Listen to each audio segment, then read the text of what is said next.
Last week's video about my $113,000 dividend portfolio got over 35,000 views.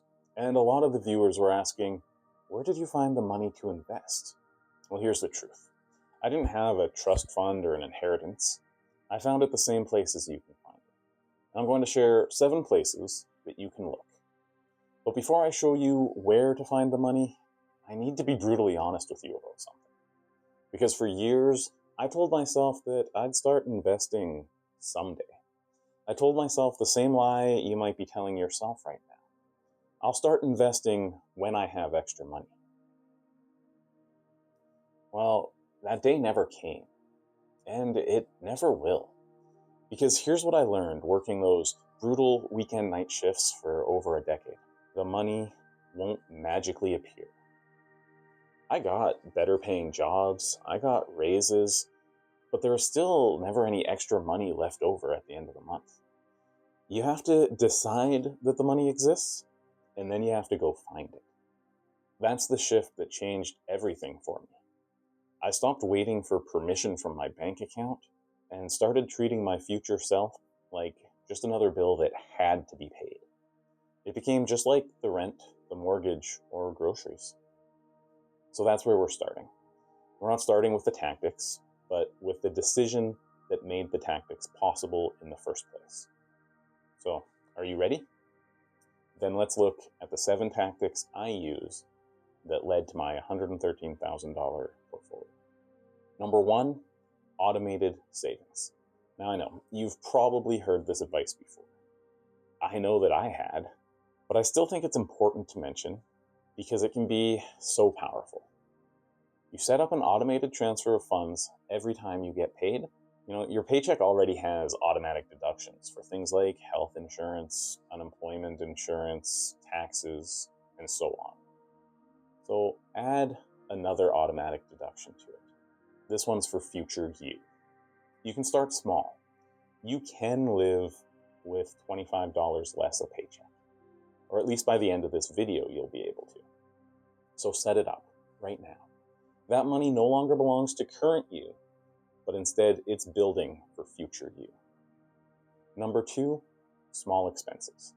Now, I'm not going to tell you that avocado toast and Starbucks are killing your ability to save. I do like me a pumpkin spice latte. Yes, call me basic, whatever.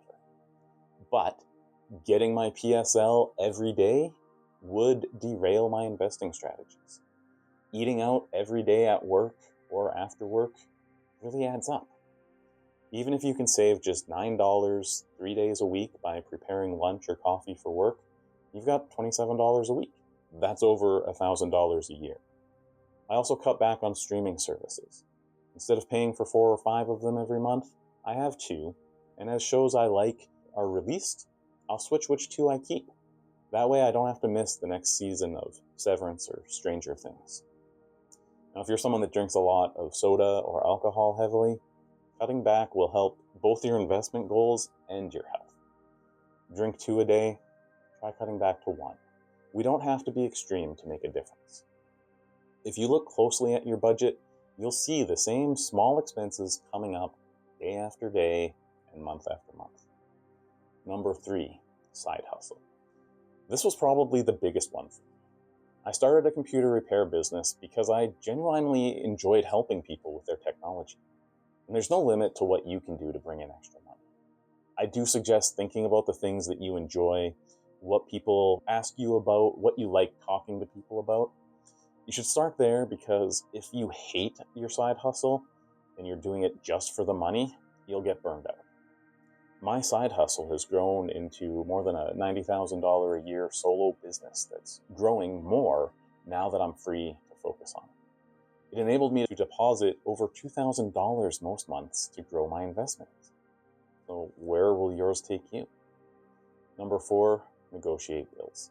Cutting back on streaming services and McDonald's helps, but often you can lower your monthly bills with just a phone call.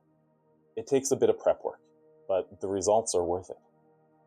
Keep an eye out for competitors' pricing on offers for your phone, internet, electricity, insurance, anything that you pay every single month. And call up your provider to ask for those same rates that their competitors are offering.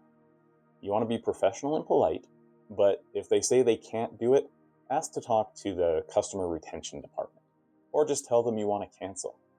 Then they'll transfer you to someone that can offer you a better price. If they don't offer you a better price, then cancel and move to that competitor that already has a better price. Boom, you've got savings every month. If you save $10 a month on 4 bills, that's $40 every month for one afternoon of making cringy phone calls. That adds up to another $480 a year. Number 5, bonus money. Sure, it's nice to treat yourself when unexpected money comes your way. A nice fat tax return, a work bonus, or birthday money from Aunt Sally. But let's be smart about it. Why not promise yourself that 25% of any unexpected money goes to investing? And with the other 75%, you can splurge. Or 50-50, whatever ratio makes you feel good. At some point, seeing your investment numbers might start to motivate you to skew it in favor of growing it more. I know it did for me. Number 6, sell unused stuff. My wife is a master of Facebook Marketplace. And most people have stuff that's taking up space and never going to be used again. We've sold old gaming consoles, kids' clothes that they've grown out of, my clothes that I've grown out of, kitchen appliances that seemed cool but end up collecting dust, and even rocks that we found in our backyard. Hey, I did say she was a master. The point is, it all adds up. Some people even turn doing this into a side hustle. They buy things cheap and sell it for more. It can bring in an extra $100 a month easy, and probably more when you first get started and really purge things. Number 7, lifestyle creep and budget. This one isn't so much about finding money as it is about keeping it once you do. In the last 6 tactics, we've found up to $350 a month, more if your side hustle does well. And it's all too easy for that money to just disappear. You resubscribe to that streaming service, splurge on new shoes, see the money sitting in the bank, and eat out every single day until it's all gone. If you want to see your investments grow, you'll need to show discipline. You need a budget.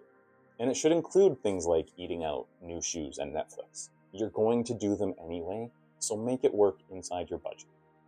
When my side hustle started bringing in more money, lifestyle creep definitely happened. And the investments, they didn't grow. I talk more about how I fixed this in my video about profit first.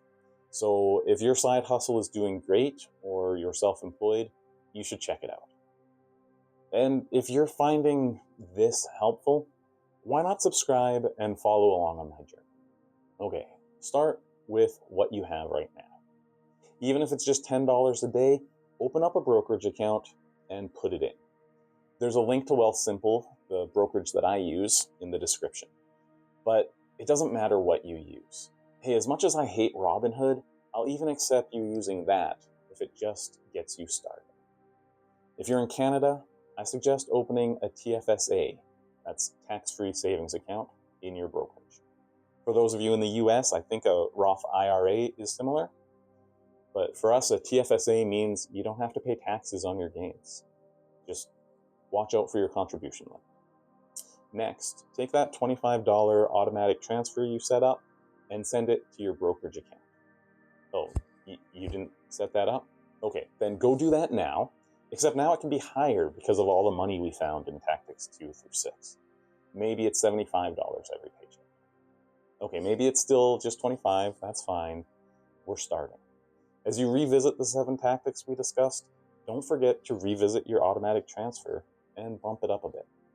I find it's the best way to keep lifestyle creep at bay.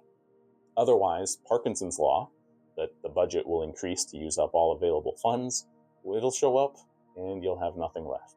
Something that really helped and motivated me early on was tracking my investments. As a dividend investor, I love seeing the total dividends I was paid increase month after month. This motivated me to keep going. Okay, but real talk for a second. I can hear some of you watching and saying, that's great advice and all, but I genuinely have nothing left at the end of the month. Every dollar is already spoken for. I get it. I've been there. When I was working those weekend night shifts, there were months where after rent, groceries, diapers, and just keeping the lights on, my bank account looked like a crime scene. I'm talking $6.07 left with 3 days to go until payday. So here's what I did, and I'm not going to sugarcoat it. I had to get uncomfortable. I started my side business. It took many long hours of studying things I didn't understand, like marketing, business taxes, and so on, and it took no days off for a long time. For you, a faster way might be to pick up one extra shift a month of overtime at work. Just one. That could be an extra $200 to $250 that can go straight to building your investment account, straight to building your future. It'll be exhausting. You won't want to do it. Maybe you won't do it. You have to be more tired of being broke than of working that extra shift. And I'm not even about the hustle and grind culture that you see out there. That's not me. But if you're truly in a tough spot, some grit might be needed to climb out of it. If you're really and truly at zero, you have two choices. Find a way to earn $25 to $50 extra a month, or cut something out of your life that's costing you $25 to $50 a month. It might mean one less streaming service, one less DoorDash service, brewing coffee at home a few times a week, or you can do nothing and stay right where you are. That's an option too. I'm not here to tell you it's going to be easy, just that it's possible. I'm your proof. If night shift, exhausted, broke me can find $50 to start, I know that you can too. And that $50, that's your first dividend payment waiting to happen. All right, let's recap the 7 ways that I found money to put into my $113,000 portfolio. 1, automated savings. 2, cutting out small expenses I could live without. 3, side hustling. 4, negotiating down monthly bills. 5, bonus money. 6 was selling stuff we don't need anymore. And 7, avoiding lifestyle creep. And as a bonus at the end there, pick up an overtime shift. Now pick one of these, just one, and start. Start this week. Now if you came here from my portfolio video and you're thinking, I want to follow this whole journey, hit that subscribe button right now. Because here's what's coming up. I'm documenting everything. The wins, the losses, the dividend payments, the mistakes. This isn't theory.